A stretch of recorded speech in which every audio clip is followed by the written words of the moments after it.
What's going on, YouTube? How's everyone doing today? If you guys are new here, please hit that subscribe button to hit the little bell to turn on the notifications, because for some reason YouTube doesn't tell you when I post. And make sure if you enjoy the videos, hit that like button so we can keep making them, and I know what you guys like to watch.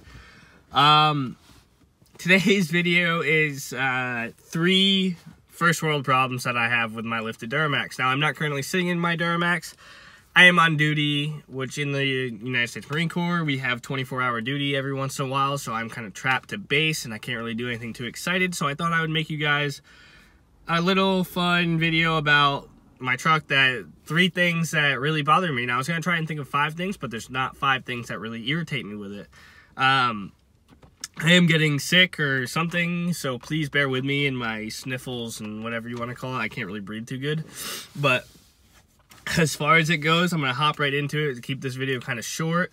I don't want to take up too much of you guys' day with me rambling about problems with my truck. And now, today we are talking about my 14-inch Lifted Duramax on 38 ZF6 twin turbo truck, the big one. I'll put like a picture up or something. As far as that goes, these are 3 things that I run into almost daily, or every time I drive the truck, like whatever, however you want to, you know, picture it or think about it or whatnot. So my first thing that really like grinds my gears, get it, manual, you know. But anyways, the first thing that really grinds my gears is I get cut off in that truck by cars and trucks and everything else in California more than anything. I could drive this red truck and not get cut off for a week, and I drive this thing every day, you know, 30 miles one way to work and back, everything. I could take the orange truck that's fucking huge, excuse my language, I'm probably gonna get demonetized for that, but it is so big and I get cut off time and time again. I have to sneeze. But anyways, I get cut off almost every time I drive that truck, if not multiple times while I drive it. And a quick funny story with that is I was driving the truck on the highway with like 2 lanes to my right and like 3 lanes to my left, kind of just in like a cruising lane. There's a couple merges on and a couple exits off, like kind of this busy kind of part. And I'm behind like a 2016 GMC 1500. And, you know, I'm like 2 car lengths behind it because the truck doesn't really stop that good. It's got a 2500 HD Dana 60 in it, but it was a gas truck, so I don't know if the brakes are a little bit weaker or smaller or something, so they got kind of hot and are heat soaked a little bit. But as far as everything goes, like, it still stops. I don't have ABS because of the solid axle swap, but it, you know, I can stop. Like, I drive consciously when I drive it because it stops good enough to where I'm not worried about running into people. But I don't ride people's asses because it's just rude, and it's, you know, it's a good way to smash into someone, especially in California traffic. So, driving behind this GMC, and I look in the tailgate and I see like a Nissan Altima, and I'm like, wait a minute, that's not right. You know, like usually you can see the reflection of like whatever you're driving. And I was like in my truck. Well, next thing I know, that this car like comes out to the left-hand side, and I see the car that I just saw in the reflection.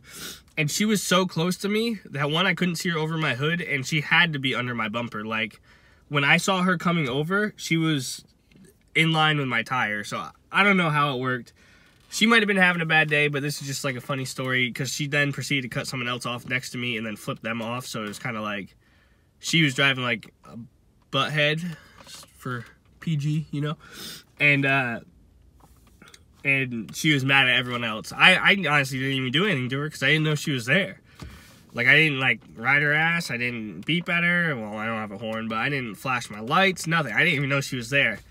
But, like, that stuff happens almost every time I drive that truck, which is just crazy to me. I don't really get it. But that's enough rambling on about that. The second thing that really irritates me, or that's just very frustrating, is that every time I go to a stoplight, I don't know if it's like how California works, like the roads or whatever, if it's pressure plates or the magnetic ones that sense the metal of the vehicle or whatever, but the truck is either too tall or too wide or whatever, and like, I'd say like 7 out of 10 times, my truck doesn't register at a stoplight. So I'll be in a turn lane and I'll watch the lights like rotate like 4 or 5 times and go through like the whole cycle without changing my light to the point where either no one's around me and I have to go through a red light, or I have to move my truck or wait for someone to come up behind me to change the light for me, and then I go. And it's just kind of very frustrating and very annoying, and that's just, you know, it's just a pain in the butt. And the third final thing kind of loops into the second thing, but it's kind of like a little different, I guess, is I get stuck at like drive-throughs or any kind of like thing where you need to talk to someone with a little sensor that tells them that you're there, because the truck is so tall it kind of just shoots right underneath it. So there was one time I was sitting at McDonald's with like a 2-lane drive-through, and like 7 cars got helped while I was waiting. It was like right before work or something. Like 7 cars got helped, and I'm just sitting there like waiting, to the point where I finally rolled down my passenger side window and like asked the person to tell the people taking their order that I was sitting here for like 6 cars. So that was like just one instance, but it happens almost every time I go through the drive-through. Like, they never hear or see or recognize or whatever the thing may be. But I know those are kind of like stupid little things that are just kind of inconvenient, but I don't really have anything that I hate about driving the truck other than those. So this is just a quick little video to keep you guys, you know, keep the content coming, because I am trying to make videos every day now, trying to get more into the YouTube thing. My life is kind of like leveling out to a point where I think it's time that I can start doing more YouTube stuff like I used to. And there's a lot that goes on with it, a lot that we're going to fill in. But as far as that goes, if you guys have any requests, drop it in the comments below. And if you want to see something, or how am I going to say this? This red truck. I know we talked about the orange truck, but the red truck, I'm thinking about selling it and getting something newer. Now, if I don't, I'm thinking about doing a mild build. So, like big single built trans studs, maybe a little bit over injectors. If you drop in the comments what you guys want to see with it. I don't know if I want to go to a LML or not, or L5P maybe one day, but we'll see. If you guys start sharing these videos and we get up to you know, we start blowing up the subscribers, maybe I'll make a deal with you guys and go buy a new truck. So anyways, guys, thank you so much for all the support and everything. I appreciate you guys, I really do. Just a quick little video, kind of talk about trucks and what goes on every day that I drive. So thank you guys. We'll catch you tomorrow. We're gonna do some Dodge stuff, so I know it's not really your guys' forte, but we're gonna be pulling a trans probably and putting a new one in. So I hope you guys enjoyed. I'll talk to you guys tomorrow. Have a wonderful day, and you know, keep on keeping on.